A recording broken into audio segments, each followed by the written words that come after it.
Hey Psych2Goers, and welcome back to another video. Thank you so much for all the love and support that you've given us. It enables us to take yet another walk down everyday psychology lane. So let's begin. What comes to your mind when you hear the word introvert? Is it that shy wallflower daydreaming in the social gathering? Or the quiet kid who rarely spoke up in class? But wait, did you know there is much more that describes an introvert than just their socializing frequency, or lack thereof? There are even different types of introverts. Who knew, right? By definition, introverts need time by themselves to recharge and avoid becoming emotionally drained. But according to research by a psychology professor at Wellesley College, there are 4 different types of introverts. These types take into account the varied personalities of introverts and acknowledge that introversion is a spectrum. With that being said, here are the 4 types of introverts. 1. Social introvert. A social introvert? Yeah, you heard that right. Social introverts are both the most outgoing and the most private of the 4 types. They don't feel shy or anxious in social settings and may even enjoy them, but they feel emotionally drained if they stay out for too long. While social introverts like spending time alone, they still want a few close friends they can depend on, and they tend to be the most social when they're among this group of friends. Someone who doesn't know them might even assume that they're an extrovert if they meet them when they're hanging out with their close friends. But social introverts won't share much about themselves to anyone other than their closest friends. 2. Thinking introvert. Here you can conjure the image of the daydreaming wallflower. Thinking introverts also don't mind socializing, but they rarely do so because they're lost in their own little worlds. They often find themselves daydreaming and may seem aloof to those who don't know them. Thinking introverts are also very introspective and therefore more in tune with their feelings than the average person.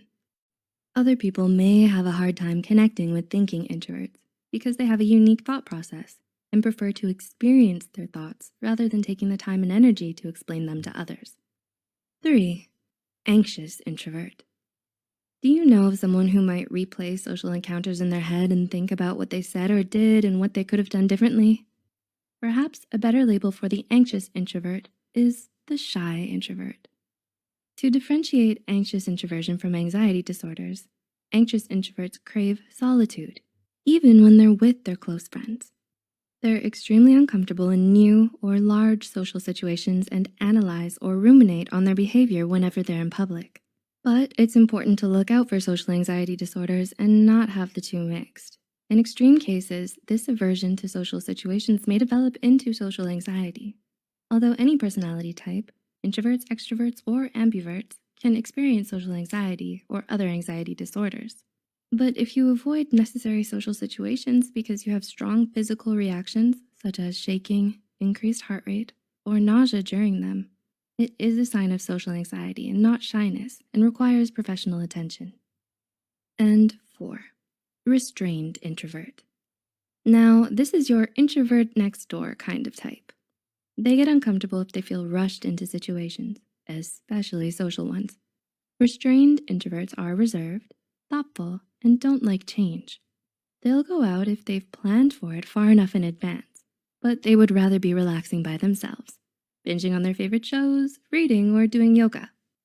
Restrained introverts find comfort in their routine and may also find it difficult to get their mind and body moving right after they wake up. They thrive in their routine and appreciate ample forewarning. If you think you're an introvert but didn't relate to any of these 4 types, you may be an ambivert or closer to the extrovert side of the personality spectrum. Learning more about your personality type helps you communicate your needs to people with different personality types and strengthens interpersonal relationships. Did you find this insightful? Will you now be able to tell the different types apart? Can you think of any other types? If you're an introvert, which of these 4 types did you relate to? Share this with an introvert you know to find out what type they are. If you enjoyed this video, be sure to hit like and subscribe to Psych2Go for more content. Thanks for watching, and we'll see you in the next video.